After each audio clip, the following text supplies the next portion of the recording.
Hello, I'm Mrs Milner and I'm very excited about being your teacher in January. Until we can meet in person though, I thought I'd read you one of my favourite stories. This is called The Copy Crocs by David Bedford and Emily Bolan. Crocodile had always lived in the same pool and he liked it. But he didn't like sharing it with all the other crocs.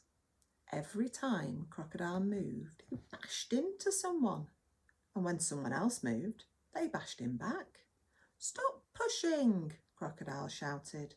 "You stop pushing," said the other crocs.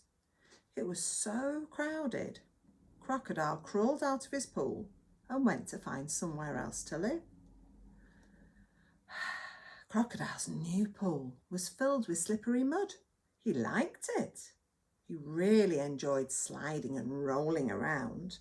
But when the other crocs saw what Crocodile was doing, they started sliding and rolling too. "Stop copying me," shouted Crocodile. But the other crocs said, "We can slip and slide if we want to. It's not your pool." Crocodile was so angry, he jumped out of the muddy pool and ran away.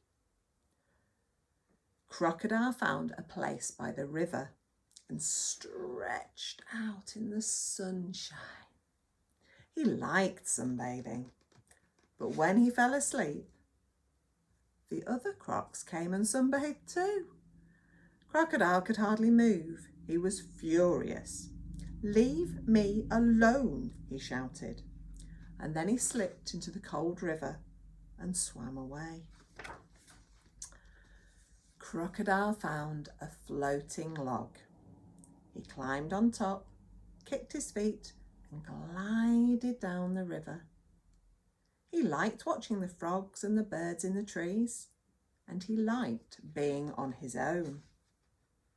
But then he heard a splashing sound, and all the other crocs were floating on logs too. Crocodile paddled faster. When he passed the bend in the river, he hid behind some bushes.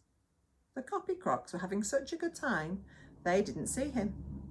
Crocodile crept through the jungle until he saw a mountain sitting all on its own.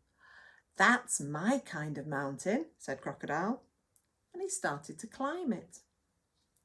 At the top of the mountain, there was only room for one crocodile to sit. Crocodile was happy. But when the sun went down and it was getting dark, all the other crocs squeezed together on Crocodile's mountain too. "Why do you keep copying me?" Crocodile shouted. "Because you're always doing new and fun things," said the other crocs.